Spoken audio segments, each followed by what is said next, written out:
Good morning everyone. आप सभी लोगों का स्वागत है। आज 8 जून है तो दैनिक जागरण के राष्ट्रीय संस्करण न्यूज़पेपर में पीटी मेंस और इंटरव्यू और कौन कौन से न्यूज़ को कवर किया गया है जो यूपीएससी और स्टेट पीसीएस एस्पिरेंट के लिए वो महत्वपूर्ण है। साथ ही साथ जितने भी गवर्नमेंट कॉम्पिटिटिव एग्जाम आप लोग फील करते हैं उससे रिलेटेड पीटी फैक्ट क्या है उस पर भी हम लोग नज़र डालेंगे। आगे बढ़ने से पहले आप यूट्यूब चैनल को जरूर सब्सक्राइब कीजिए, शेयर कीजिए, सपोर्ट कीजिए, बेल आइकन को भी दबाएं ताकि सभी नोटिफिकेशन सबसे पहले आप तक पहुंचे।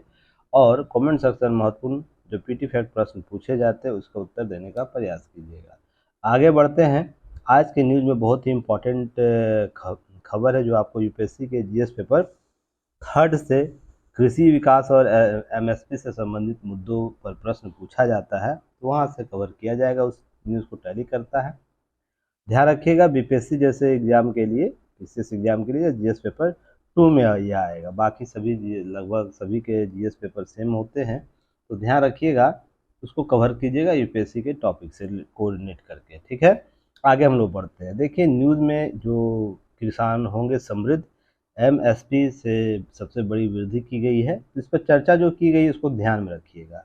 मानसून की अनिश्चितता के बीच केंद्र, मैंने आप लोगों को कल भी न्यूज़ में कवर किया था कि मानसून की अनिश्चितता क्यों बनी हुई है, क्योंकि अरब सागर में अभी क्या चल रहा है, आपको चक्रवात जो मोशन बना हुआ है, हीट वेव का जो मोशन चल रहा है उत्तर भारत में, उसके कारण मानसून में लेट हो रही है, जिसके कारण मानसून की अनिश्चितता के कारण कुछ भ्रम पैदा था। तो इसी बीच एक सुखद समाचार आता है किसानों के लिए कि धान और मूंग समेत जो भी खरीफ की विभिन्न फसलें हैं उनके न्यूनतम समर्थन मूल्य अर्थात मिनिमम सपोर्ट प्राइस जो है वो अब सबसे सबसे बड़ी वृद्धि की गई है। वृद्धि 2023-24 के फसल वित्तीय फसल के लिए लागू रहेंगी। ठीक है, खाद्य और उपभोक्ता जो मंत्रालय जो मंत्री हैं पीयूष गोयल, उनके द्वारा यह बढ़ोतरी लागत और मूल्य आयोग द्वारा सीपी की सिफारिशों के आधार पर दिया गया। तो आपसे पीटी फैक्ट हमेशा प्रश्न पूछा जाता है, न्यूनतम समर्थन मूल्य किसकी सिफारिश पर लागू किया जाता है, तो लागत और मूल्य आयोग के द्वारा यह सिफारिश की जाती है, केंद्रीय मंत्रिमंडल उसे लागू करवाता है। तो ध्यान रखिएगा इस बार खरीफ जो फसल है एमएसपी में वृद्धि पिछले कुछ वर्षों की तुलना में सबसे अधिक, तो इसे आप लोग याद रखिएगा। और भी बातें हम लोग करेंगे, फिलहाल आपको क्या करना है, मिलेट वर्ष 2023 चल रहा है तो उसके आंकड़े भी आपको साथ में रखने हैं। और इसमें 210 रुपये से लेकर 235 रुपये की वृद्धि दर्ज की है। एमएसपी धान में एमएसपी की वृद्धि दोनों जो किस्में होती है वैरायटी है, उसमें वृद्धि से किन किन राज्यों को फायदा होगा, तो उत्तर प्रदेश, बिहार, छत्तीसगढ़, झारखंड, उड़ीसा, बंगाल, असम जैसे राज्यों को धान उत्पादक जो राज्य हैं उनको लाभ होगा। वहीं मोटे अनाज के वृद्धि से किनको लाभ होगा, किन राज्यों को, तो कर्नाटक, हरियाणा, महाराष्ट्र, उत्तर प्रदेश जो सबसे अधिक लाभ, क्योंकि जितने भी मिलेट्स होते हैं मोटे अनाज होते हैं उसका 50% योगदान इन्हीं राज्यों का श्री अन्न जो उत्पादन किया जाता है उन्हीं का है। तो चलिए एक पीटी फैक्ट बताइएगा, श्री अन्न फसल किन्हें बोला गया है, कि उसमें कौन कौन से फसल शामिल है श्री अन्न फसल। आप लोग कमेंट सेक्शन में इसको जरूर दीजिएगा आंसर। ठीक है, चलिए आगे बढ़ते हैं।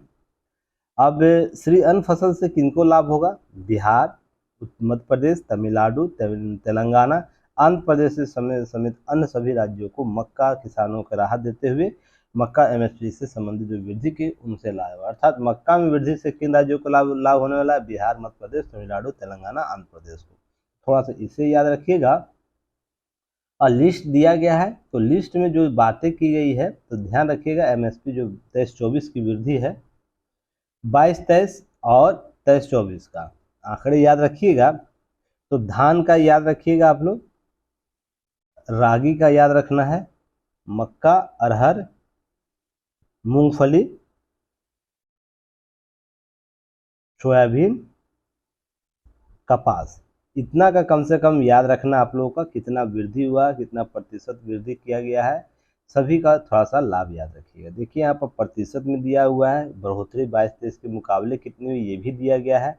लागत मूल्य यहाँ चर्चा में हमेशा रहेगा, लागत मूल्य से वृद्धि, लागत अगर 1450 रुपया है तो उसको 143 पे बढ़ा के दिया जा रहा है, तो थोड़ा सा इस सब चीज़ों को थोड़ा देखना है। ठीक ना, लागत मूल्य कितना होता है, अगर धान का अगर हम बात करें तो उसमें एमएसपी वृद्धि कितना हुआ, 143 रुपये की, पहले 240 रुपये हुआ करती थी, पर उसमें लागत मूल्य कितना है, लागत मूल्य 1455 रुपये। अर्थात कहने का मतलब है कि देख रहे होंगे लागत मूल्य सबसे कम है, सभी जगह देख रहे हैं लागत मूल्य। और एमएसपी मिनिमम सपोर्ट प्राइस देख रहे हैं पीछे वो 2022-23 के में और 23-24 के भी थे, आप देख रहे हो इससे कम है। तो लागत मूल्य क्या है, तो नीचे आपको दिया गया है, उसे एक बार जरूर देख लीजिए। इसके तहत आपसे प्रश्न भी पूछा जाता है, लागत मूल्य जब एमएसपी दी जाती है, लागत मूल्य में किन किन वर्गों को सूची में शामिल किया जाता है। तो लागत मूल्य कहा जाता है कृषि कार्य में खर्च की गई सभी लागतें शामिल की जाती है, जैसे उसमें मजदूरी भी शामिल होगा, मशीनरी भी शामिल होगा, पशु द्वारा किसी कार्य जो किए जा रहे हैं उससे जो अर्थ के रूप में उससे वैल्यू किया जाता है तो वो भी खर्च किया जाता है। सिंचाई का खर्च भी शामिल किया जाता है, भूमि पट्टे में लेने के लिए खर्च अगर होता है किसी प्रकार किसानों को तो वो भी एमएसपी के मूल्य में खर्च होता है। बीज, उर्वरक, सिंचाई शुल्क, विविध व्यय व्यय और पारिश्रमिक जो श्रम होता है, अनुमानित मूल्य आदि शामिल होते हैं। अर्थात कृषि कार्य में ए टू जेड जितने खर्च हुए हैं कृषि के उत्पादन में, उसके अनुमानित लागत मूल्य को शामिल किया जाता है। तो आपसे प्रश्न पूछा जा सकता है लागत मूल्य में कौन कौन सी चीज़ें शामिल होती है, तो आप लिस्ट में जो भी नाम देख रहे हैं उसको शामिल कीजिएगा। पीटी से प्रश्न यही पूछे जाते हैं। इसके अतिरिक्त देखिएगा मैं इस पर न्यूज़ 15 अगस्त 2022 के न्यूज़ एनालिसिस में कवर किया हूँ, जाके वीडियो जरूर देख लीजिएगा। आज के न्यूज़ में मैं बस इसे जो टॉपिक कवर किया गया उसके हम संदर्भ में कुछ बातें कर लेंगे, जैसे न्यूनतम समर्थन मूल्य क्या होता है, इसकी चर्चा आप लोग को कर दी गई है वहाँ पर।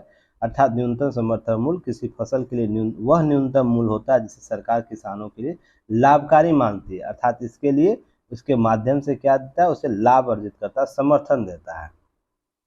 एमएसपी के तहत फसलें कौन सी है, तो याद रखिएगा लक्ष्मी झा समिति के सिफारिशों पर 1965 में लागू किया गया था। कृषि या लागत मूल्य के 22 अधिशिष्ट फसलों के लिए न्यूनतम समर्थन मूल्य तथा गन्ने और के लिए उचित लाभकारी मूल्य अर्जित देता है। अर्थात ध्यान रखिएगा आपसे प्रश्न पूछ सकता है किस फसल के लिए उचित और लाभकारी मूल्य आपको सिफारिश करता है सीएसीपी, तो ध्यान रखिएगा गन्ने के लिए। बाकी के लिए क्या करता है, न्यूनतम समर्थन मूल्य जारी करता है। क्लियर। कृषि लागत मूल्य जो है कृषि एवं कल्याण मंत्रालय के अधीन संलग्न कार्यालय है। इसके तहत 14 खरीफ फसलें, 6 रबी फसलें, 2 वाणिज्यिक फसलों को शामिल किया जाता है। तो देख रहे हो टोटल 22 फसल हो गया। उसके तहत एक आपको गन्ने के अतिरिक्त मूल्य समझ लीजिएगा। इसके आधार पर नारियल समर्थन मूल्य, लाही और नारियल समर्थन मूल्य को निर्धारण के लिए सरसों सूखे नारियल न्यूनतम समर्थन मूल्य के तहत कुल 24 फसलों पर न्यूनतम। अब प्रश्न पूछेगा कुल कितने फसलों पर आपको एमएसपी दी जाती है, तो ध्यान रखिएगा एमएसपी कुल 24 फसलों पर दी जाती है जिसमें लाही और नारियल भी शामिल होता है। अर्थात यहाँ पर देखिए मिस मैच मत होइएगा, यहाँ पर अधिशिष्ट फसलें जो मैंडेट क्रॉप्स है अर्थात जिसकी अधिक भूमिका होती है, अधिक फसल उत्पादन होता है, उनमें 22 फसलों से के लिए न्यूनतम समर्थन मूल्य तथा इसी 22 में से गन्ने का जो मूल्य निर्धारण होता है वो उचित लाभकारी मूल्य पर होता है। पर इसके अतिरिक्त 2 फसल और है जो लाही और क्या है, लाही और आपको नारियल, जिस पर भी समर्थन मूल्य जारी किया जाता है। अर्थात कुल कितने हुए फसल, 24 फसल पर आपको एमएसपी जारी किया जाता है। क्लियर। अब एमएसपी सिफारिश करमंदी कार्य के, तो ये सब चीज़ें पहले भी चर्चा की जा चुकी है, तो क्या करना आपको जो ए विधि क्या है सभी पर चर्चा की गई। A2+FL विधि क्या है, C2 विधि क्या है, न्यूनतम समर्थन मूल्य से संबंधित कुछ नोट बताया गया है, उसको आप लोग देखिए। न्यूनतम समर्थन मूल्य का लाभ क्या है इसे भी बता दिया गया है। तो 15 अगस्त का न्यूज एनालिसिस आप लोग देख लीजिएगा और इसका की नोट्स आप लोग को आज अपडेट कर दिया जाएगा। दैनिक जागरण न्यूज़पेपर एनालिसिस जो युक्ति आईएएस के ऐप पर है अवेलेबल कराया जाता है, वहाँ पर अपडेट कर दिया जाएगा, जाके आप लोग वहाँ से देख सकते हैं। बाकी के लिए वीडियो 15 अगस्त का वीडियो जरूर जाके देख लीजिएगा, सभी डाउट्स क्लियर हो जाएंगे, ठीक ना। और आप लोग को पता है जो चीज़ें एक बार करा दी जाती है रिपीट करना ठीक नहीं रहता, आपकी भी समय बर्बादी और हमारे भी समय लगेगा। बाकी विशेष पर हम लोग चर्चा कर सकते हैं जो महत्वपूर्ण टॉपिक होगा। तो थोड़ा सा मेहनत कीजिए आप लोग भी और थोड़ा सा चीज़ें सिस्टमेटिक ढंग से करने का प्रयास कीजिए। कल बहुत ही मुझे दुखद लगा ये चीज़ कि टीम द्वारा क्या किया गया, मांग की गई आपसे, क्या मांग की गई कि आप लोगों का टॉपिक किनके द्वारा लिखा गया है, किन किन लोगों के द्वारा। कोई भी स्टूडेंट टॉपिक को नहीं शेयर किया। इसका मतलब जो मैं आप लोगों को गाइड करता हूँ आप उसे सही तरीके से नहीं फॉलो कर रहे हैं। रीज़न उसके पीछे देखिए, जो चीज़ें बताई जा रही है ना, वही आधार है सिलेक्शन लेने का। आप इस चीज़ को मानिए ना मानिए, आप लोग को टॉपिक इसलिए लिखने बोला गया था ना, कि आपको यह पता होगा कि जनवरी में कौन से टॉपिक इम्पोर्टेंट है, फरवरी में कौन से टॉपिक को रिवाइज कराया गया, कौन सा टॉपिक इम्पोर्टेंट है। लास्ट जो आप दो दो महीने का समय मिलेगा, 1 महीने का समय मिलेगा, तो डेली पेज उलटिएगा आप लोग। पेज आपका हो जाएगा 200-300 पेज, आपका पूरा साल भर का पेज कवर हो जाएगा करेंट दैनिक जागरण का। तो टॉपिक देख के ही ना, इंडेक्स देख के ही ना, पेज को जो सबसे इम्पोर्टेंट टॉपिक जिसके द्वारा मेरे द्वारा बताया जाएगा, इस टॉपिक को कर लीजिएगा, तो आप तुरंत उसे वहाँ तक पहुँच पाइएगा और उसका रिवाइज कर पाइएगा। किसी भी चीज़ का सिस्टमेटिक ढंग बताया जा रहा है तो आप उनका फॉलो क्यों नहीं करते? सबसे पहले ये तो बताइए। किसी स्टूडेंट के द्वारा यह नहीं भेजा गया कि ना चलिए शेयर मांगा गया है, सबसे पहले तो ये तो आप लोगों को समझ होनी चाहिए कि मांगा क्यों जा रहा होगा। आपसे रैंडम चेक किया जा रहा है कितने स्टूडेंट एक्टिव मोड में काम कर रहे हैं, ये भी तो हो सकता है ना। कुछ के एग्जाम थे, चलिए उनको माफ कर दिया जाता है, एग्जाम है तो वो नहीं भेज पाए, बाकी लोग तो करना चाहिए। किन्हीं के पास मान लीजिए जो 1 महीना से कर रहे हैं कार्य, उसके लिए वो भेज सकते थे। तो यहाँ पर चीज़ें एक्टिव मोड में नहीं तो कुछ फायदा नहीं होगा। मैं सिंपल सा शब्दों में बोलूँ, यूपीएससी क्लियर करना है तो पीसीएस क्लियर करना है तो मेहनत करना होगा, शरीर को रगड़ना होगा, नहीं तो चीज़ें नहीं हो पाएंगी। यहाँ स्मार्ट वर्क के साथ हार्ड वर्क भी करना पड़ता है। स्मार्ट वर्क इसलिए मैं बोल रहा हूँ, स्मार्ट वर्क जो लिस्ट आप लोग बनाइएगा जल्दी क्विक रिविजन कर पाइएगा। हार्ड वर्क इसको बार बार लिखना होगा। सोच के देखिएगा, स्वयं सोचिएगा कि आप क्या कर रहे हैं। और सबके सपने हैं हमको आईएएस बनना है और पीसीएस अधिकारी बनना है, पर उसके लिए कुछ विशेष तरीके से आप लोग को लागू नहीं करना है। जो बातें बताई जाती कराई जाती है, जो डिमांड किया जाता है, उसको आप फिलफुल करते ही नहीं हैं। बस आप लोग को पीडीएफ चाहिए। बताइए, पीडीएफ करने से सारे कलेक्टर बन जाते तो इंडिया में 8 लाख कलेक्टर हर साल निकलते हैं। ठीक ना, इस चीज़ को समझिए बात को। कभी कभी आप लोग इतना मेहनत करने के बाद भी अगर उसी रास्ते पर है जो ट्रेंड, स्टडी ट्रेंड पहले से चला आ रहा है, तो मेरे करने, इतना मेहनत करने से ना करने से क्या मतलब हो जाता है। मैं भी आप लोगों को पीडीएफ अवेलेबल करा देता हूँ, क्या मुझे मुझे ज़रूरी है इतना 2-1 घंटे लगातार बोलने का, फिर इतना अंडरलाइन पेपर करने का, फिर जो महत्वपूर्ण टॉपिक है उस पर हमको टॉपिक वाइज अलग करने का। बहुत से लोग करा रहे हैं ना यूट्यूब पर, बहुत से लोग करा रहे हैं यूट्यूब पर पेपर एनालिसिस, द हिंदू का है, इंग्लिश मीडियम में बहुत से और भी पेपर है, हिंदी में बहुत से पेपर है, करा रहे हैं। तो ये अंडरलाइन कौन करके देता है, टॉपिक वाइज कौन करके दे रहा है आपको? क्यों इतना मैं मेहनत करता हूँ, सुबह 8 बजे से लगा रहता हूँ आपको 11 बजे तक, इसमें क्या ज़रूरी है? मुझे और कोई काम धाम नहीं बचा हुआ है, बताइए तो। फिर भी आप लोग से अगर मांगा जाता है, किसी रैंडम आप लोग से चेक किया जाता है, तो कोई स्टूडेंट उस पर खरा नहीं उतरते हैं। सोच के देखिएगा, कभी कभी इतना दुख होता है कि क्या बोला जाए। खैर, अब क्या कहा जाए आप लोगों को।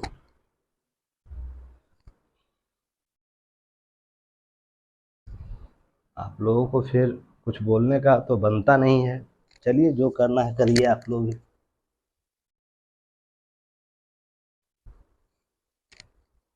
चलिए आगे बात करते हैं। आगे बात करते हैं, लखनऊ में अंसारी, मुख्तार अंसारी के शूटर जीवा पर भरी अदालत में हत्या कर दी। इससे बहुत से सवालिया निशान खड़े हो रहे हैं शासन प्रशासन पर। शासन प्रशासन पर तो केस स्टडी के तौर पर इसे आपको ज़रूर एनालिसिस करना चाहिए कि क्या खामियां हैं कि कोई व्यक्ति विशेष अदालत में जाकर गोलीबारी कर दे रहा है। उसके बाद शासन प्रशासन मुख्य दर्शक बनकर उस घटना को देखता है और चीज़ों को त्वरित रूप से जो भी बातें की जाती, बात की कहानियां हैं, पर घटना से पूर्व की क्या तैयारी रहती है न्यायालय में, और घटना के बाद स्थिति क्या हो जाती है, वो आपको समझने की जरूरत है। अदालतों में सुरक्षा से संबंधित जो मानक है क्या है, उससे संबंधित सवालिया निशान किए जा सकते हैं।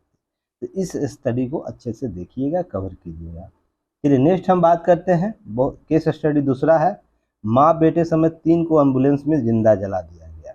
कहाँ जलाया गया? मणिपुर हमला जो हुआ है, मणिपुर में जो घटनाक्रम चल रहा है, तो यह 4 तारीख का घटना है। ठीक ना, 4 जून का घटना यह है।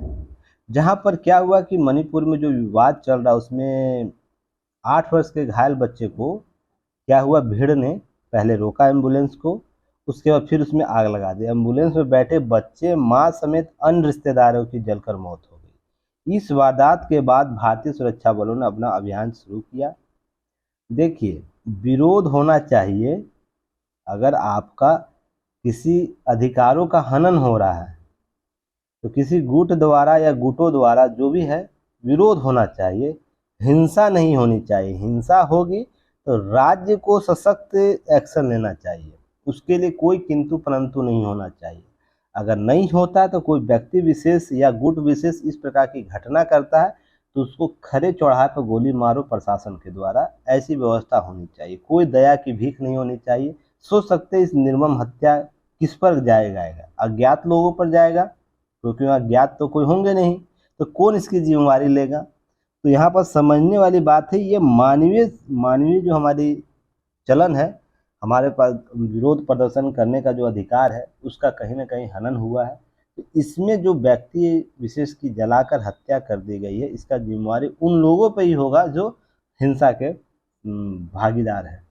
तो शासन प्रशासन को इस मामले में कठोर होना चाहिए। और सबसे पहले तो अगर हिंसा हथियार बंद से हो रहा है, हथियार के साथ हो रहा है, तो उसके लिए राज्य को किसी प्रकार का आपको यह नहीं नजर आना चाहिए राज्यों में कि आप उसके लिए नरम प्रवृत्ति के हैं। आप बात विचार कीजिए, लोकतांत्रिक देश है आपका और आप लोकतांत्रिक तरीके से विरोध प्रदर्शन कर सकते हैं। देखते हैं कभी पत्थरबाजियां चलती है देश में, कभी गोलीबारी चलना लगता है, कभी पेट्रोल बम फेंका जाता है। इस पे राज्य को है ना सबसे सशक्त स्थिति में आनी चाहिए। क्लियर? तो यहाँ पर ये सब घटनाओं का केस स्टडी तो लिख सकते हैं। बाकी कहानी आपको पता है, कुकी जनजाति वाला जो इशू है मैं पहले भी न्यूज कवर किया हूँ। चलिए आगे हम बात करते हैं। शवों की पहचान पर विवाद, डीएनए जांच दिल्ली एम्स भेज गए 33 नमूने। देखिए, कुछ उड़ीसा में जो घटना हुई है, रेलवे दुर्घटना, जिसमें कुछ 5 दिन हो चुके हैं, कुछ शवों पर 5-5 लोग हैं ना क्या कर रहे हैं, दावे कर रहे हैं। अब कोई कर रहा है, दर्जनों शव ऐसे हैं जिनकी पहचान तक नहीं हो पा रही, लवारिस तौर तरीके पर है। तो इसके लिए डीएनए महत्वपूर्ण अदा करता है पहचान के लिए। डीएनए प्रिंटिंग जो होती है, तो ध्यान रखिएगा, डीएनए प्रिंटिंग से आपको चीज़ों को कवर कर लेगा। तो आपको क्या करना है, डीएनए प्रिंटिंग से, डीएनए फिंगरप्रिंट से पहले और डीएनए मैपिंग से संबंधित पहले भी न्यूज मैंने एनालिसिस कर चुका हूँ, उसे देख लीजिए कि नोट्स दिया हुआ है, जाके एक बार कवर कर लीजिएगा। ठीक है, चलिए आगे बात करते हैं। इसी में एक घटना हुआ है जिस पर प्रशासन पर सवालिया निशान करता है, प्रशासन पर सवाल उठाता है कि ऐसी घटना में भी चूक कैसे हो जाती है कि रेल दुर्घटना के 5 दिन बाद एक और युवक लाशों के ढेर के बीच जिंदा मिला। क्या हुआ, एक स्कूल के कमरे में रखे गए शवों को क्या हुआ कि उसकी दौरान बचाव दल का एक कर्मी महसूस किया किसी ने उसके पैर को पकड़ लिया। इसके बाद उसे किसी धीमी आवाज़ सुनाई दी, मैं जिंदा हूँ, मरा नहीं हूँ, थोड़ी पानी पिला दो भाई। ये जो लाश रखे हुए उस ढेर में से किसी की आवाज़ सुनाई दी। यह सुनकर पहले तो बीच बचाव दल का सदस्य सिहर गया, डर लगेगा भाई इतने लोग मरे हुए हैं, उसके बीच से तो ये सब घटना हुई तो डर ही जाएगा। फिर क्या हुआ, तत्काल रूप से इस पर 35 वर्ष के राबिन शवों के बीच से हिलने डुलने की कोशिश किया, तो रेस्क्यू वर्कर्स ने क्या किया कि तुरंत अस्पताल भेजा।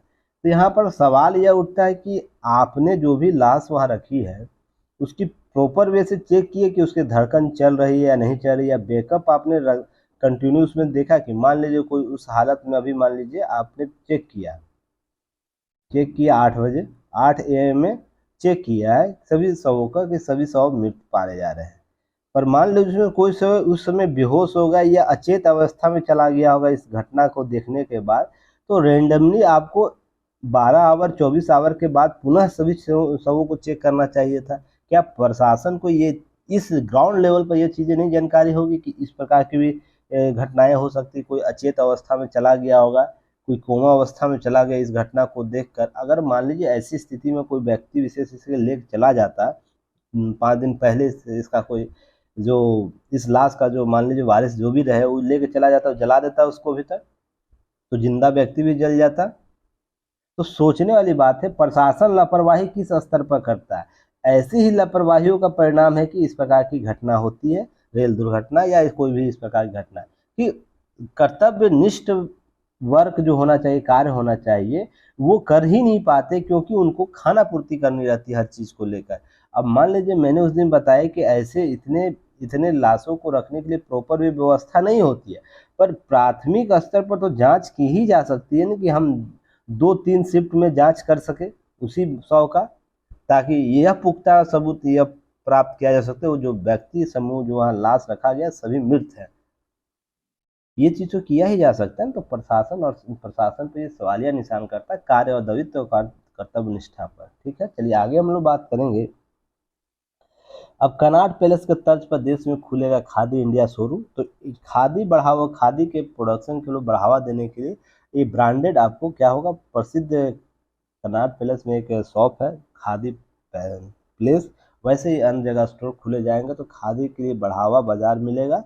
बाजार अच्छे तरीके से ब्रांडिंग होंगी, लेबलिंग होगी, तो इससे क्या होता है खादी उत्पाद बिक्री बढ़ेगी। और ध्यान रखिएगा 2000 पिछले 9 वर्ष की बात की गई है, खादी बिक्री में लगभग 332.14% की उछाल वृद्धि हुई, तो बहुत बड़ी उछाल ये है। और वैसे भी सरकार इस बार खादी को बढ़ावा देने के लिए बहुत से कार्य की है, तो इसको भी ध्यान में रखना चाहिए आप लोगों को। ठीक है, चलिए आगे हम लोग बात करेंगे इसी में। ये सब थोड़ा सा जानकारी आपको रखनी है, अतिरिक्त और भी कुछ नहीं है। चलिए नेक्स्ट हम लोग बात करेंगे यहाँ पर, देखिए पीटी फैक्ट के तौर पर कि गांधी जी के साथ हुए भेदभाव से जुड़े कार्यक्रम में क्या कर रहा है कि दरबन पहुंचा आईएनएस त्रिशूल। प्रथम पंक्ति का ये अग्रिम पंक्ति का जो युद्धपोत है त्रिशूल, पीटर मेरिटेज वर्ग में जाके रेलवे स्टेशन जो बापू के साथ घटना हुई थी 130 वर्ष पहले, उस कार्यक्रम भाग में दक्षिण अफ्रीका के शहर डबरन पहुंची। तो आपसे पीटी फैक्ट पूछ सकता है कौन सा युद्धपोत वहां गया था, तो त्रिशूल गया हुआ है, तो इसे याद रखिएगा आईएनएस त्रिशूल। अब राष्ट्र आपको याद होगा, ये आप लोग सभी लोग पढ़े होंगे, 7 जून 1893 ईस्वी को राष्ट्रपति महात्मा गांधी दिन दक्षिण अफ्रीका के पीटर मेरिट्सबर्ग रेलवे स्टेशन में क्या किए, ट्रेन से निकाल दिया गया था उनको, क्योंकि वो प्रथम श्रेणी के टिकट यात्रा कर रहे थे ट्रेन में। और उस समय नस्लीय भेद बहुत हुआ करता था अफ्रीका में, जहाँ पर प्रथम जो श्रेणी के डिब्बे होते थे उसमें केवल गोरे लोग ही जा सकते थे, अधिकारी लोग ही जा सकते थे, गोरे अधिकारी। तो यहाँ पर ध्यान रखिएगा, इसी की भेदभाव पर नस्ल विरोधियां वहाँ जंग शुरू किया गया था महात्मा गांधी जी के द्वारा। तो उन महत्वपूर्ण पलों का स्मरण के तौर पर यह चीज़ें की जा रही है। ठीक है, इसमें याद रखिएगा यह किनके सलाहकार गए थे, दादा अब्दुल व्यापारी थे, अब्दुल्ला उनके कानूनी सलाहकार बन के गए थे। आप लोग यह हिस्ट्री में पढ़े भी होंगे। अब डरबन में 1893 में डरबन पहुंचे, 7 जून को उनको प्रिटोरिया ट्रांसवाल में यात्रा के दौरान वो पहले पीटर मेरिट्सबर्ग स्टेशन पहुंचे। टिकट खरीदने पर वो प्रथम श्रेणी डिब्बे से बाहर निकाल दिया गया था। और इसके बाद बहुत सी घटना हुई थी, आप लोगों को सब पता है कहानियाँ। ध्यान रखिएगा पीटी फैक्ट के रूप में यही पूछा जा सकता है। जुड़े कार्यक्रम में जो गांधी जी से जुड़े भेदभाव कार्यक्रम में भारत का कौन सा युद्ध पर उनके कार्यक्रम में शामिल होने गया है इस साल, डरबन। तो आईएनएस त्रिशूल याद नाम रखिएगा पीटी फैक्ट के तौर पर। और गांधी जी के संदर्भ में तो जानकारी आप लोग को पता ही होगी। चलिए नेक्स्ट हम लोग बात करेंगे आगे। तब तक क्या करना, युक्ति आईएएस का ऐप जरूर डाउनलोड कीजिएगा और विजडम एजुकेशन और युक्ति आईएएस यूट्यूब दोनों को आप लोग लाइक शेयर सब्सक्राइब जरूर कीजिएगा। दोनों प्लेटफॉर्म हम संस्थाओं का है, तो ध्यान रखिएगा। युक्ति आईएएस का ऐप जरूर डाउनलोड करके वहाँ जो भी लाभ दिया जा रहा है दैनिक जागरण न्यूज़पेपर एनालिसिस का और भी पैकेज है, जल्द ही जल्द बहुत सी चीज़ें अपडेट होंगी, तो उसका लाभ लीजिए आप लोग। बहुत न्यूनतम फी पर चीज़ें अवेलेबल कराई जाती है।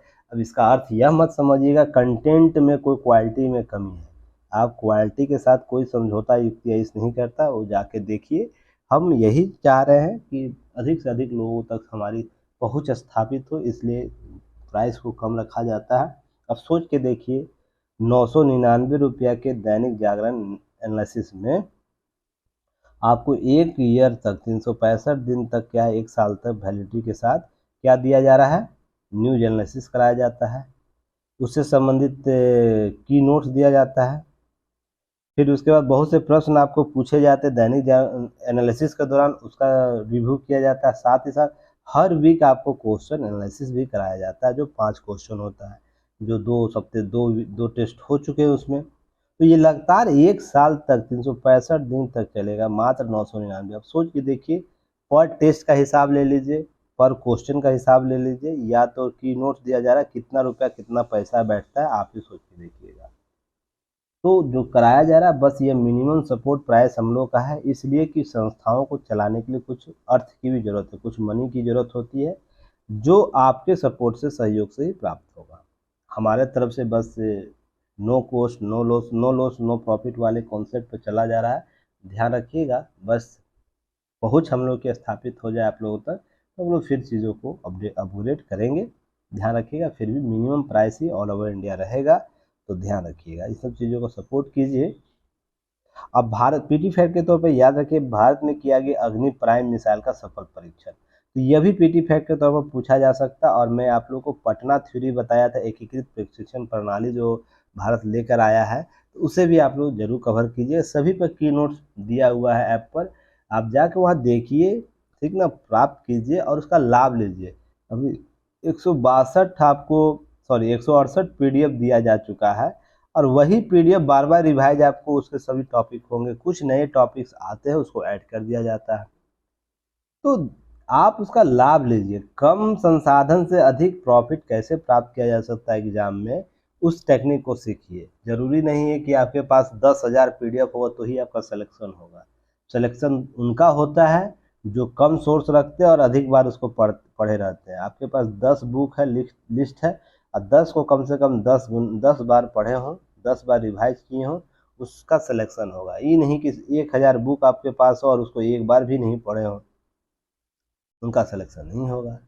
तो ध्यान रखिएगा इन सब चीज़ों को लेकर। अग्नि प्राइम जो मिसाइल है, ध्यान रखिएगा, उड़ीसा के चांदीपुर स्थित अब्दुल कलाम द्वीप अग्नि प्राइम मिसाइल का सफल परीक्षण किया गया। तो ये क्वेश्चन पीटी फैक्ट बताइए कि चांदीपुर जो स्थित है अब्दुल कलाम द्वीप का नामकरण किस वर्ष किया गया था, और ये किनके नाम पर किया गया है, ठीक ना। अब अग्नि सीरीज के मध्यम रेंज की आधुनिक बैलिस्टिक मिसाइल है, तो आप लोग बताइएगा अग्नि सीरीज किन किन वर्गों में बता हुआ, अग्नि सीरीज क्या है, सीरीज कौन कौन सा आता है, ये भी बताने का प्रयास कीजिएगा, ठीक है। अब ये 11,000 किलोग्राम का वजन का यह मिसाइल 2000 किलोमीटर की दूरी तक अपनी लक्ष्य भेज सकता है। इंटरसेप्टेड टारगेटेबल रीएंटेबल व्हीकल वारहेड हथियार ले जा सकता है, और एक साथ कई टारगेट को लॉन्च कर सकता है, एक साथ कई टारगेट को यह प्रहार कर सकता है। यह तीसरा मैनूवरेबल री एंट्री व्हीकल है, यानी तीसरे स्टेज के दर से नियंत्रित करके दुश्मनों को टारगेट और सटीक हमला करता है। और अग्नि के संदर्भ में मैंने पटना थ्योरी जब पढ़ा रहा था उस पर चर्चा किया था, आप लोग जाके देखिएगा, कवर कीजिएगा, ठीक है। अब चलिए हम लोग आगे बात करते हैं। कुछ चीज़ें पहले बताई जा चुकी है तो उसे कवर कीजिएगा। देखिए कल ही मैंने कूड़े पर ई कचरा पर प्रबंधन पर बात कर रहा था, अब देखिए उस पर बात आ चुकी है कि हैदराबाद में जो संयंत्र बनाया जा रहा था वो अब जल्द से जल्द कार्य करेगा, और हैदराबाद के डुंडिगल गांव में एशिया का सबसे बड़ा ई कचरा पुनर्संचरण संयंत्र है। आरई सस्टेनेबिलिटी रेडनाल आपको रेनडाल रिफाइनिंग लिमिटेड बनकर तैयार हो गया है। यहाँ पर रिफाइनिंग यानी कचरे का मूल्यवान धातुओं को निकालने का प्रयास किया जाएगा, सुविधा दी जाएगी। जो यह सुविधा पहले कहाँ होती थी, यह सुविधा हम लोग अगर लेना चाहते थे महत्वपूर्ण, तो आपको या बेल्जियम, जर्मनी और अमेरिका से संयंत्र का मदद लेना होता था ई कचरे से महत्वपूर्ण धातुओं को निकालने के लिए।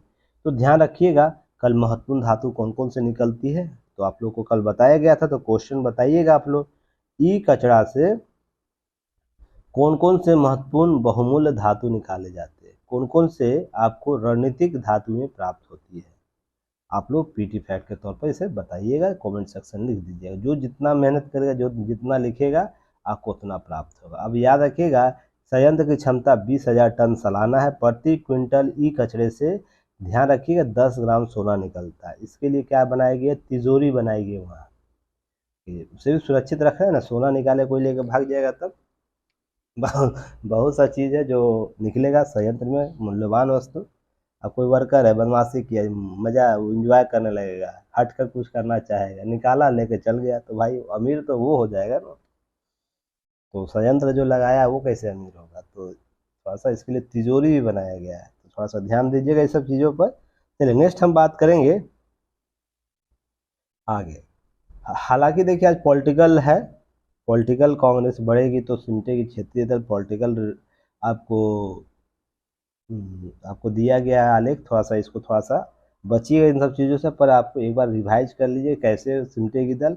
यहाँ भी पॉलिटिकल है, पर यहाँ पर कुछ सरकारी योजनाओं का नाम दिया गया है।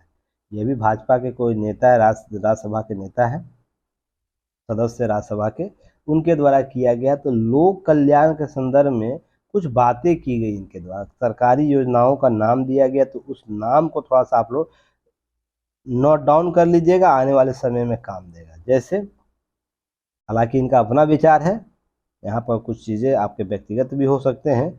देखिए यहाँ पर बातें की गई है चाणक्य की, आचार्य चाणक्य की बात की गई। उनके द्वारा बोला गया था धर्मस्य मूल्य मूलम अर्थम, अर्थात धर्म के मूल में अर्थ होना चाहिए। एक लोक कल्याणकारी राज्य की परिकल्पना भी इसी माध्यम से संभव है। लोक कल्याणकारी लोकतांत्रिक व्यवस्था का प्रमुख आधार होता है। जो लगातार मैं आप लोग को बोलता था, अगर लोकतांत्रिक व्यवस्थाओं को मजबूत करना है तो लोक कल्याणकारी योजनाओं को बेहतर तरीके से प्रबंधन करना होगा। नहीं करिएगा तो संस्थाओं पर, लोकतांत्रिक संस्थाओं कमजोर होती हैं और वो विश्वास कमजोर होता है। ये बातें मैं लगातार आप लोगों से बोलता हूँ। किसी भी राज्य की उन्नति तभी संभव है जब राज्य की आर्थिक स्थिति अच्छी हो। अर्थ इम्पोर्टेंट है। मैंने आप लोगों को परिवार का कॉन्सेप्ट देकर बताया था कि परिवार में अर्थ कितना इम्पोर्टेंट है, वैसे ही राज्यों के लिए भी जरूरी है, वैसे देश के लिए अर्थ की, अर्थात इकोनॉमी की जरूरत है, उसमें लगातार वृद्धि होनी चाहिए। इसी तरह आपसे बात की गई है समता मूलक समाज, लोक कल्याण समता मूलक समाज की बात की गई। खाका कैसे तैयार किया जाता है, और उसके राजीव गांधी का एग्जाम्पल दिया गया। तो ये पॉलिटिकल व्यू के तौर पर, हालांकि भ्रष्टाचार के मामले में ये चीज़ें बताई जाती है कि हमारे पूर्व प्रधानमंत्री के द्वारा ऐसी बातें की गई है जो हकीकत थी। वर्तमान में कुछ चीज़ें बदली हैं। डायरेक्ट बेनिफिट जो दिया गया, डीबीटी सुविधा दी गई, तो कुछ स्थितियां सुधार हुई, फिर भी भ्रष्टाचार ऐसा नहीं कि समाप्त नहीं हुआ है। पर ध्यान रखिएगा, कुछ तो जरूर बहुत कुछ कम हुआ है। अब इसके बाद भाई भतीजावाद भ्रष्टाचार है ना, जातिवाद का बोलबाला है। तो मैंने आप लोग उस पर न्यूज एनालिसिस किया है, याद है, राजनीति में भाई भतीजावाद का कॉन्सेप्ट बताया हूँ। तो भाई भतीजावाद में सभी पार्टियां अपना चरम पर है। कुछ पार्टियां इतनी चरम पर, उसका हद बाहर है। बिहार में पार्टियों में भाई भतीजावाद, जातिवाद का कॉन्सेप्ट कितना बृहद पैमाने पर है। फिर उसके बाद यूपी में चर्चा किया था, महाराष्ट्र की चर्चा किया था, साउथ के राज्यवार राजनीति में भाई भतीजावाद और जातियों के संदर्भ में जो बातें की गई थी, सभी पर मैं चर्चा किया हूँ। इस कॉन्सेप्ट को बस एक बार देख लीजिए, रिवाइज कर लीजिए, ठीक है। उसके बाद आपको देश में अर्थव्यवस्था आ जाती है कि $2 ट्रिलियन लाख डॉलर तक पहुंच सकी है, सिर्फ दो, आपको एक दशक बाद।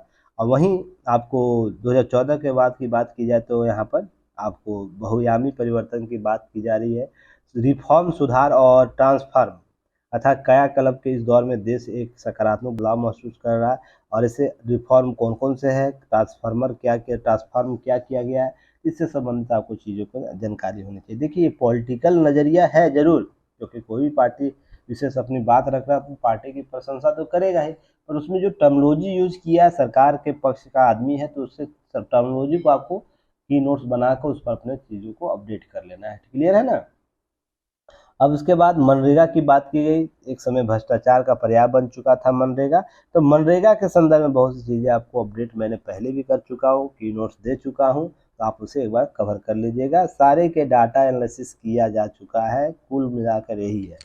अब आप लोग पर डिपेंड करता है कि कितना जल्दी आप इसे रिवाइज करते हैं, कितनी मजबूती लाते हैं। आंसर राइटिंग का प्रोग्राम चलाया जा रहा है, उसमें आप लोग कितना बेहतर, रूबी जी का कॉपी आप लोग जरूर जाके देखिएगा। रूबी जी बहुत नेगेटिव वे में चल रही थी कुछ दिनों से, बार बार उनको बोला गया लिखिए लिखिए लिखिए। देखिए अब उनमें पॉजिटिव इम्पैक्ट आने लगा है, और वो क्या कर रही है, उनको सभी में से 24.5 नंबर आया है 60 में से।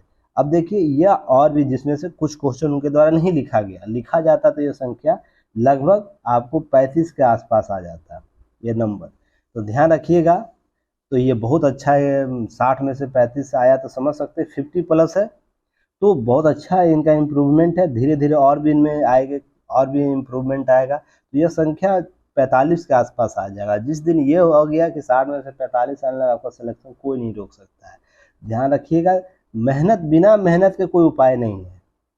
आपको 6 घंटा आवर लिखना होगा। अगर पीटी हो जाता है तो आपको मेंस में 6 घंटा एक दिन लिखना ही लिखना है, तो उसके लिए मेहनत करना होगा। 10 घंटे लेखन शैली डेवलप करनी होगी, और प्रत्येक क्वेश्चन यहाँ एक्सक्यूज दे सकते हैं ना, सर हमको टाइम नहीं मिल रहा है, या फिर यह भी बोल सकते हैं सर मैं अभी कहीं और कार्य कर रहा हूँ, सर यहाँ मैं ये नहीं हो पा रहा, बाद में मैं करूँगी। तो एग्ज़ाम हो 6 घंटा तो आपको प्रॉपर बैठना है। 9 बजे बुलाएगा तो आपको 9 बजे पहुँचना है, 5 बजे 6 बजे छोड़ेगा आपको 5 बजे, 5 बजे को छोड़ना है, जाकर वहाँ तो कोई इसको नहीं देना पड़ेगा, दीजिएगा तो आप ऐसे ही बाहर हो जाइएगा। तो इस थीम को समझिए, बाकी चीज़ें तो आप स्वतंत्र हैं करने को, क्या ज़रूरी है फिर हमारी आस्था मूल्य वसूलता है चीन, तो इस पर एक बहुत बेहतर आपको लेख लाया गया है जिसको आपको समझने जरूरी है कि अगर चीन, याद होगा कुछ दिन पहले मैंने आप लोगों को एक कॉन्सेप्ट बताया था, चीन को प्रतिस्थापित करना है तो उसके लिए चीन के इस प्रकार के जो एक तरफी नज़रिया है जो हम पर बार बार दबाव डालता है, वो गलवान का घाटी हो या तो और भी सीमा विवाद जो मुद्दे हैं, या मानसरोवर की जो घटना भी घट रही है जिसमें मूल्य वृद्धि कर दी गई है यात्रा का यात्रियों के लिए, वीजा प्रबंधन की जो बात हो रही है, उसका एकमात्र और सॉल्यूशन आपको मैंने बताया था। चीन के इस प्रकार की नीतियों को रोकने के लिए दो तरीके अपनाए जा सकते हैं। पहला तो क्या करना है, उसके बाजार का अप्रूव बनिए इंडिया, अप्रूव बने इंडिया, जितना बाजार उसका है उसको जो इतना रुपया आ रहा है, जिस पैसे की अकड़ उसको उसके अकड़ को कमज़ोर करे। तो आपको याद होगा PIL योजना लाया जा रहा था, तो PIL योजना के जब एनालिसिस में कर रहा था तो मैं बोला था 5 से 6 साल वेट कीजिए, इसका असर पड़ेगा और भारतीय व्यवहार बाजार मजबूत होगा, चीन को इसके लिए बहुत दूरगामी परिणाम झेलना पड़ेगा। तो उसके एग्जाम्पल अब धीरे धीरे धीरे आप लोग को नज़र आ रहे हैं। अब 5 साल अभी होने दीजिए इस योजना को, तब समझ में आएगा चीन को क्या होता है। दूसरी चीज़ मैंने एक चीज़ और बताई थी कि भारत हिंद महासागर में ना एक बेड़ा निर्माण करे, जहाँ पर जो भी आपको मलक्का से या तो और भी क्षेत्रों से जहाज गुजर रहा है, पोर्ट गुजर रहा है, उसकी निगरानी तंत्र विकसित करे। रीज़न उसके पीछे है कि जो लॉजिक चीन दे रहा है या अन्य देश देते हैं, भारत को उसी लॉजिक के आधार पर चीज़ें करनी चाहिए, क्योंकि भारत को फ्रंट लाइन पर आके काम करने की ज़रूरत है। अब हिंद महासागर में उसे अधिकार केवल भू क्षेत्र के आधार पर नहीं, रणनीति के आधार पर भी स्पष्ट करना चाहिए। और अगर चीन जैसे जैसे इस सब चीज़ों को मुद्दों को प्रभावित करता है, पूरा उसका अस्त्र तंत्र व्यवस्थ कर दीजिए आप, तभी चीज़ें सही होंगी। नहीं तो हम लोग सॉफ्ट नीति जब तक लागू रखेंगे ना, और फ्रंट लाइन पर जब तक आकर नहीं खेलेगा, तो चीन ऐसे ही दकियानूसी वाला काम करेगा, छोटे चिल्लरपंती वाला काम करेगा, और भारत उसके लिए कुछ विकल्प ढूंढने का प्रयास करेगा। अभी क्यों मैं ये बोल रहा हूँ अभी आगे बताऊंगा, इसको पहले पढ़ लेते हैं, समझा देता हूँ, तब उस थ्योरी को बताऊंगा। अब देखिए क्या कर रहा है ये चीन। कैलाश मानसरोवर आपको पता है, हिंदुओं के लिए, बौद्ध जैनों के लिए, वान धर्मावलंबियों के लिए चीन की प्राचीन और पारंपरिक धार्मिक प्रथाओं को मानने वालों को जाना जाता है। वहाँ पर बहुत सी चीज़ें हैं। अब ध्यान रखिएगा, यह बात चीन को भली भांति पता है। वह जानता है कि यही कारण है कि वह जब तक हम भारतीयों से इस कमजोरी को लाभ भुनाता रहता है। कैलाश मानसरोवर यात्रा के संदर्भ में देखिए तो भारत और चीन के बीच निरंतर जारी तनाव के बाद 3 वर्षों के बाद बंद रही कैलाश मानसरोवर यात्रा इस साल फिर से शुरू होगी।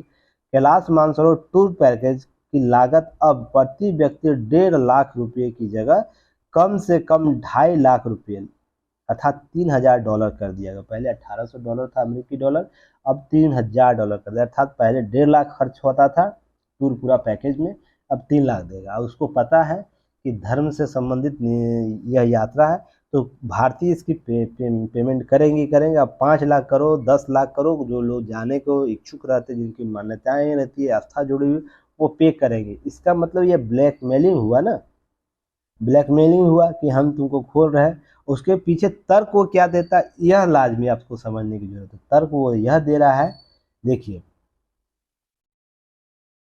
तर्क क्या देता है, मैं अभी दिखा रहा हूँ।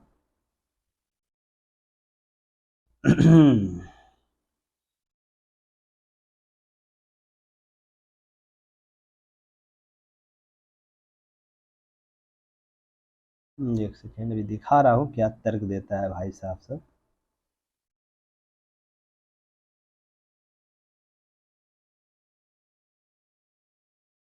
कहाँ गया घास, घास में कभी कभी निकल जाता है कभी चीजें।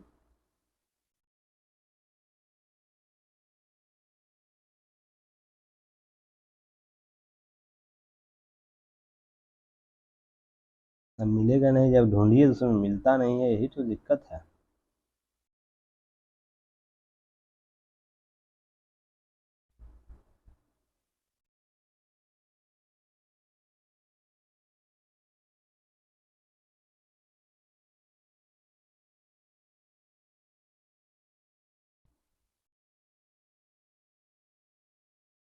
एक सेकंड में पढ़ा कवर करता, उसी में आ जाएगा।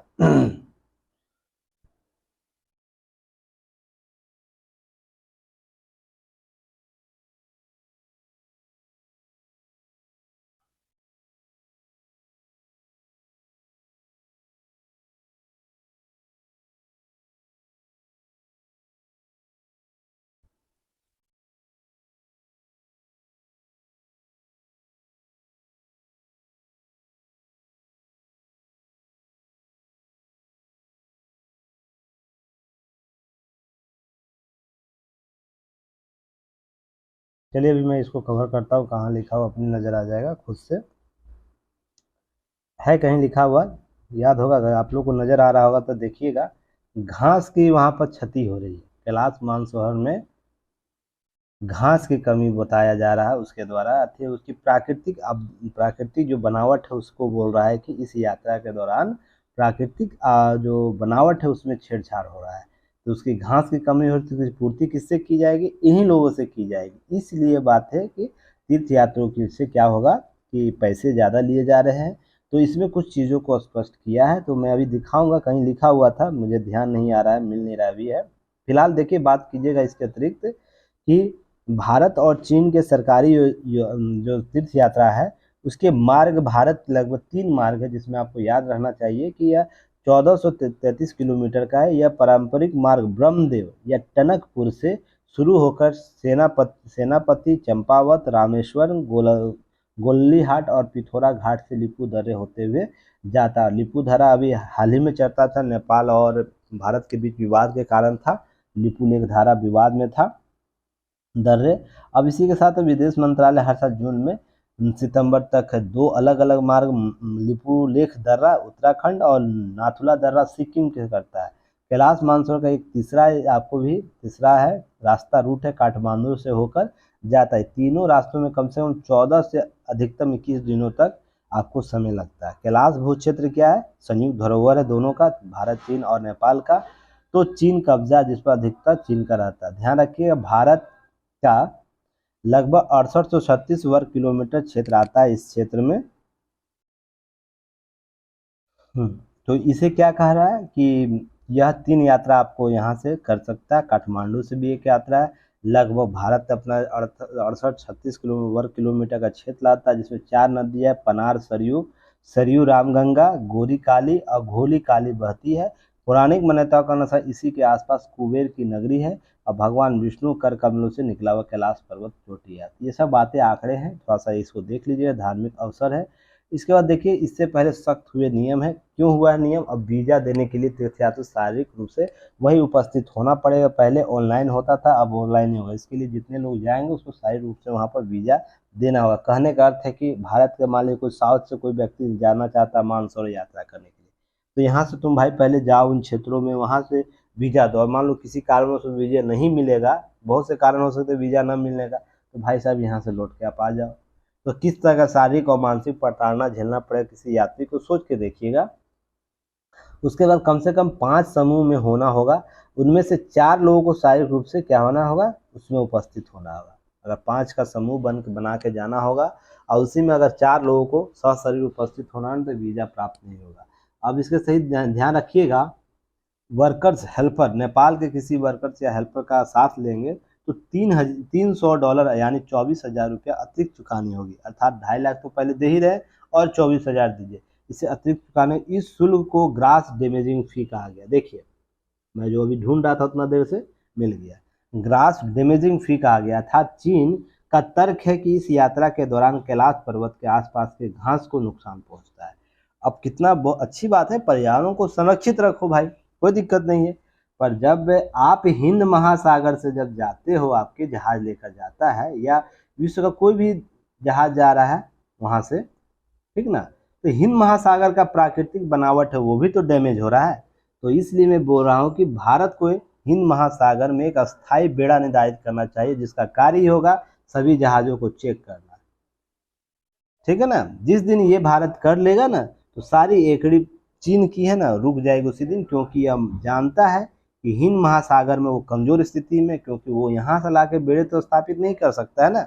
मोतियों के माला के संदर्भ में बेड़े स्थापित किया है, और फिर वो तो अस्थायी नहीं होगा। जिस दिन अंडमान निकोबार द्वीप समूह में भारत इस प्रकार के बेड़े का निर्माण अपने इस कार्य के लिए कर देगा कि हर मालवाहक जहाज का चेक करेगा, और ज़्यादा बदमाशी करे चीन इस प्रकार के अगर डकियानुइस ग्रास इमेजिंग फील लगाए ना, तो भारत कुछ नहीं करे। इस बेड़े के आधार पर चीनी जहाज को कुछ दिन के लिए क्या करे, रोक के रखे, 1 सप्ताह तक जांच कर रखे, और जांच डेली करे। भारत में लाल फीताशाही तो बहुत है, बोलता है लोग ना, विश्व को पता है लाल फीताशाही। 10 दिन जब इस बेड़े को रखिए, सारा एकड़ी इसके निकल जाएंगे। जैसे ही इसके मूल्य में वृद्धि होगी ना, उत्पादन मूल्य में, तो ये तुरंत इस प्रकार के जो सीमा विवाद खड़ा करता है या इस प्रकार के विवाद खड़ा करता है, आप उसको रोक देगा। उसके पीछे रीजन है कि उसका अर्थव्यवस्था कमजोर होगा। और आप इसी लॉजिक पर दीजिए कि जो आप डैमेजिंग की बात मानसरोवर में कर रहे हैं, यहाँ पे प्राकृतिक हमारा जीव संपदा है, उसकी प्राकृतिक धरोहर समाप्त हो रही है, हमारा ग्रास लेवल कमजोर हो रहा है, अर्थात जो सेवालों की कमी हो रही है, जिसके कारण आपकी गाड़ी सबकी मालवाहक गाड़ियों की चेकिंग होगी, क्योंकि हमकी संप्रभुता हमारी है हिंद महासागर में। तो उस पर अपना आधिपत्य जमाने की बात की जानी चाहिए, और सरकार को ऐसे ही आने वाले समयों में करना चाहिए। तो इस प्रकार के जो भी प्रक्रिया चीन के द्वारा की जाती है, जस्ट अपोजिट करिए, एंड रिएक्शन, जैसे ही एक्शन हो उसका रिएक्शन आप दिखाइए, तो समस्याएं सही हो जाएगी। दूसरा काम कीजिए कि अब वक्त आ गया है कि जो पाक अधिकृत कश्मीर है उस पर कब्जा करने का। अब बहुत सी चीज़ें हम लोग बर्दाश्त कर चुके हैं, 75 साल बर्दाश्त कर चुके हैं इस थ्रेट को। अब समय आ गया है कि हमें इसे कूटनीतिक स्तर पर भी और हमें बल के आधार पर एन के पराक्रम स्थिति पर भी हमें अधिकृत कश्मीर को अपने कब्जे में लेना चाहिए। अब इसके लिए एड़ी चोटी सरकार लगा दे दम। रीजन उसके पीछे कि चीन को प्रतिस्थापित करने की जो सीपैक यहाँ कॉन्सेप्ट लाया गया, उसको लागू कर दिया। अभी कमजोर पाकिस्तान है, उसकी लाभ हम स्थिति ले सकते हैं। ध्यान रखिएगा, इसके लिए विरोध प्रदर्शन हो सकते हैं, पर याद रखिएगा हिंद महासागर में जो ट्रायंगल बन रहा है, रसिया का, जापान का, ऑस्ट्रेलिया का, अन्य देशों का, जर्मनी भी आ चुका है, तो उसको खुला ऑफर दीजिए। आप मुझे सपोर्ट कीजिएगा इस मुद्दे पर, तो ही मैं आप लोगों के साथ सपोर्ट करूँगा। अब भारत को कूटनीतिक स्तर पर सारी चीज़ें करनी चाहिए। और ध्यान रखिएगा, हिंद प्रशांत क्षेत्र में भारत की संप्रभुता के संदर्भ में जब भी बात होगी, जब भी स्टेटस की बात होगी, सहभागिता की बात होगी, जो देश के नाम में लिया वो सभी देश इस मुद्दे पर भी आपको सपोर्ट करेंगे। रीजन की अगर नहीं करेंगे तो हिंद महासागर में उसकी जो जो अमेरिका अपना स्टेटस कायम करना चाहता है, और भी देश अपना स्टेटस कायम करना चाहते हैं, वो पूरा नहीं हो पाएगा भारत के बिना। तो इसलिए क्या करना चाहिए, भारत को कूटनीतिक स्तर पर उस भूमिका, अब आप यूएनए में इसका सोल्यूशन निकलवाइए, या उस स्थिति को कायम करवाइए जो भारत की 1947 से पहले स्थिति हुआ करती थी। भारत की भूमि वो हुआ करती थी, भारत पाकिस्तान से पहले जो बना है स्थिति, उसको कायम करवाइए। अब तरीका यही है, तो चीन भी इससे क्या होगा, काउंटर हो जाएगा, क्योंकि हमारा भू क्षेत्र से हो जाएगा तो हम उससे पैसे लेटेंगे, या इस प्रोजेक्ट को ही तुम बंद करो। तो यह प्रतिस्थापित किया जा सकता है। और अब स्थिति ऐसी आ गई, भारत का स्टेटस ऐसा आ गया है कि ये सब कर सकता है। वो चीन के संदर्भ में बातें कर सकता है रोकने के लिए। हमको अक्साई चीन भी वापस चाहिए, खुले तौर पर कीजिए, बहुत हो गया चीज़ें सॉफ्ट पावर वाला कॉन्सेप्ट अपना ली, क्योंकि हम लोग उन पंक्तियों में शामिल होने जहाँ पर हम विश्व को नेतृत्व देना चाहते हैं ना। तो समय का सदुपयोग करिए धीरे धीरे, ऐसा नहीं कि अचानक हम कर सकते हैं। पहले छोटे छोटे स्टेप, पहले हम उस कूटनीतिक स्तर पर काम कर सकते हैं जहाँ से चेक एंड बैलेंस बनाया जा सकता है। पहले हिंद महासागर में अपनी मजबूती बनाइए, उसके बाद यहाँ पर मजबूती हो जाए तब आप आइए अधिकृत पाकिस्तान पर आइए। अधिकृत पाकिस्तान जब हमें प्राप्त हो जाएगा, उसके बाद स्काई चीन वाले मुद्दे पर जाइए, अरुणाचल प्रदेश वाले मुद्दे पर जाइए, चीन की एकड़ी तक निकल जाएगी। और चीन, ध्यान रखिएगा, चीन वो हवा है ना जिसको केवल बैलून में हीलियम गैस के तहत फूला हुआ है। जिस दिन भारत इस संदर्भ में अपना बेड़ा स्थापित करेगा, अपनी मजबूत स्थिति जन्माएगा, ध्यान रखिए चीन पीछे हटेगा। रीजन उसके पीछे बहुत है जो पहले मैंने व्यापारिक स्तर पर बातें की थी। बस चीन है ना क्या करता है, दादागिरी दिखाता है। एक कहावत है, आप सुने होंगे, इसको अनर्गल मत लीजिएगा, कोई चीनी सपोर्ट करते होंगे तो अनर्गल मत लीजिए, बस सुनिएगा कि गली में कुत्ते देखे हैं, गली में जो कुत्ते होते हैं बहुत शक्तिशाली होते हैं। किस स्तर पर? भौंकने के स्तर पर।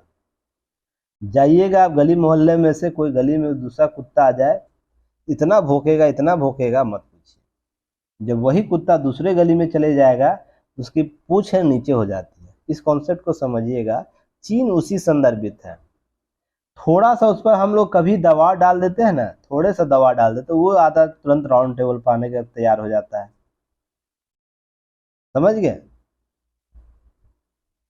तुरंत राउंड टेबल पर आने को तैयार हो जाता है। रीजन उसके पीछे है कि वो इकोनॉमिकल तौर पर भारत से सरप्लस में है। वो जानता है भारत से अगर व्यापार बंद हो गया, ऐप बंद कर देने से उसकी कुछ एकड़ी कम हुई थी, अगर व्यापार बंद, पूरा पूर्णतः व्यापार बंद कर दिया तो फिर स्थिति क्या होगी। तो इस संदर्भ को समझने का प्रयास कीजिए। बाकी कहानी आपको यहाँ दी गई है, उसे देख लीजिएगा, समझ लीजिएगा। और कुछ नहीं, एक पीटी फैक्ट है, इसे देख लीजिएगा। भारत वंशी विज्ञानी जोईता गुप्ता को डच नोबेल पुरस्कार मिला है। इसे पीटी फैक्ट के तौर पर देख लीजिएगा, कवर कर लीजिएगा। ठीक है, चलिए एक और भी होगा न्यूज़, शायद मुझे जहाँ तक याद है।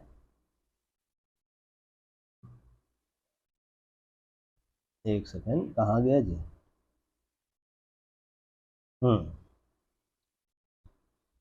मनाया जाता है वर्ल्ड ओशंस डे, तो 2009 से इसे मनाया जा रहा है। तो इसके संदर्भ में आपको ये चीज़ें पीटी फैक्ट याद कर लेने चाहिए। कल आपको वर्ल्ड फूड, विश्व खाद्य क्या था, सुरक्षा दिवस था, तो वो भी आप लोग देख लीजिएगा। डेली कुछ ना कुछ दिवस होता है, उसे देखते चलिएगा। फिर हम लोग मिलते हैं कल एक नए न्यूज एनालिसिस के साथ। तब तक के लिए धन्यवाद। जय हिंद।